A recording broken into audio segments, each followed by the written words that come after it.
Gentlemen, welcome to my YouTube channel. Today, I want to discuss something about the balanced approach to financial freedom. This is a model I came up with to guide people on financial wellness. It entails a holistic approach on how one can approach financial matters so that at the end of the day, when one ends up to retirement, is comfortable just the way one was during the employment time.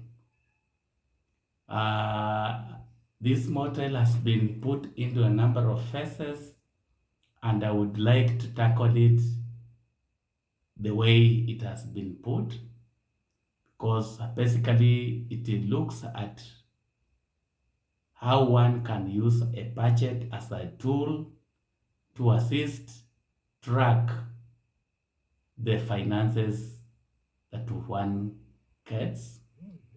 Two, it also looks at uh, an item like a balance sheet. Ordinarily, most of the times when we hear about a balance sheet, we always assume it is only a business entity that can have a balance sheet. But in an actual sense, you can prepare a balance sheet at an individual level. It will also entail things like academic pursuit and professional pursuit. It will also entail looking at other tools like using the insurance cover to generate as a vehicle to generate income, as well as to protect yourself against risk. And at the end of it, we shall be looking at the do's and don'ts that one can do during retirement. So for today, let me deal with the first two items. That is the budget. And when we talk of the budget, we are basically saying one needs to list all the sources of his income. And then when you've looked at all the sources of your income, you also put down the expenditures.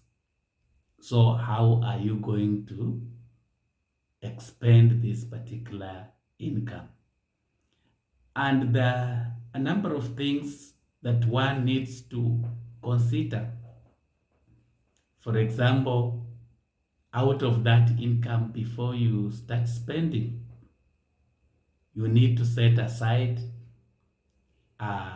say, 20% of that money into your savings account. I believe that you could apportion 10% into the savings and 10% into the investment account. Then you need another 10% to be put into an emergency account.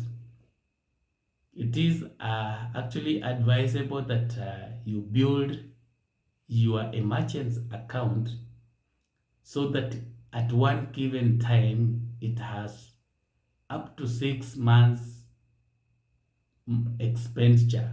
What you incur every monthly, you've set aside into your emergency account money for 6 months, so that should you have any challenge, like for example during the corona, we had families who lost their income, and if you are living from hand to mouth, it was indeed a serious challenge. So you need to have an emergency account. If should such a thing happen, then you have a fund that you can use as you prepare to get an alternative source of income.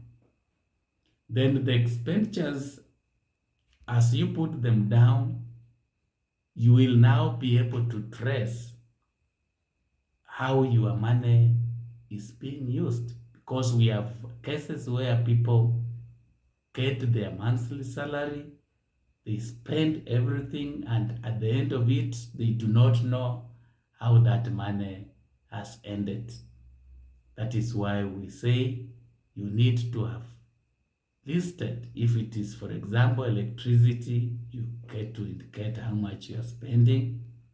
If it is house rent, you indicate how much you are spending.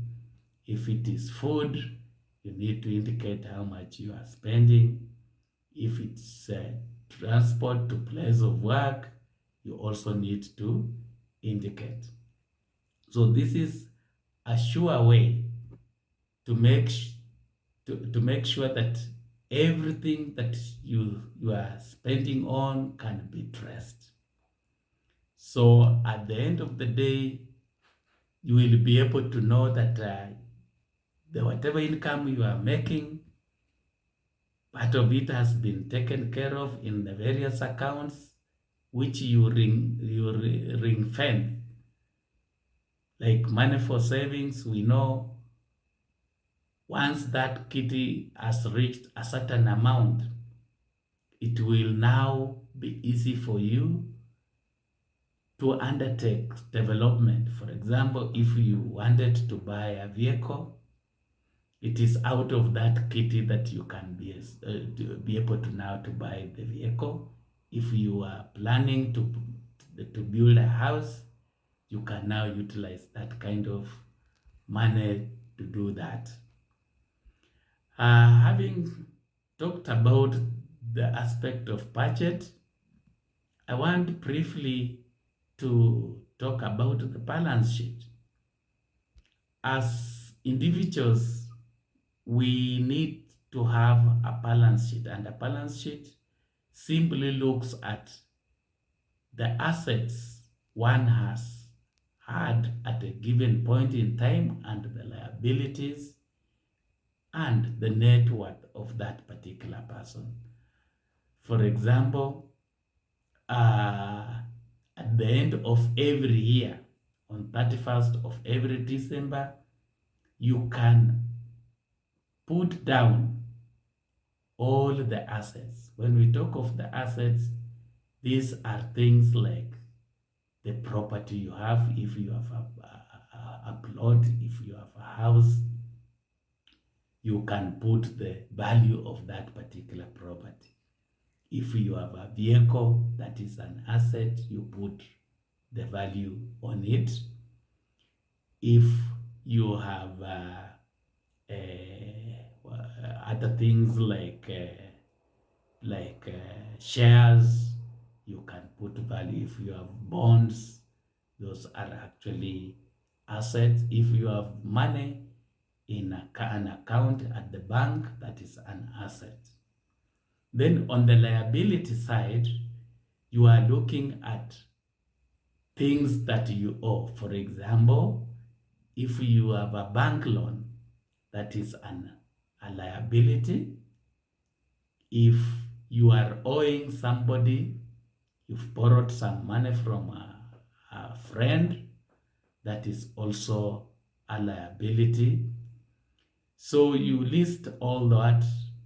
And if, for example, the total assets is 2 million and your liabilities are 500,000, then the net worth is what will be 2 million, you subtract 500,000, so your net worth is 1,500,000. We have oftenly heard when people go for interviews or vetting, sometimes they're asked, what is your net worth?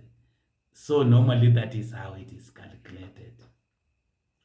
So it is important, because if this at the end of last year your net worth was 1.5, you would be keen to know at the end of 2022, once again you calculate your net worth. Supposing your net worth moves to 2 million, because 2021 it was 1.5, now it is 2 million. You will definitely be improving. But supposing it is 1 million, it means that your liabilities will have gone up and your assets will have reduced. So this particular aspect of preparing your balance sheet helps you to catch your health, your financial health, so that you will be able to tell if you are improving or whether it is deteriorating. So for today, I want to stop there. We will, in the next session, look at the other aspects of the balance approach to financial freedom model, so that we help you appreciate how you can achieve financial independence. Thank you for keeping on this channel. Thank you for tuning into my YouTube. If you've enjoyed the video, please subscribe, share, and like.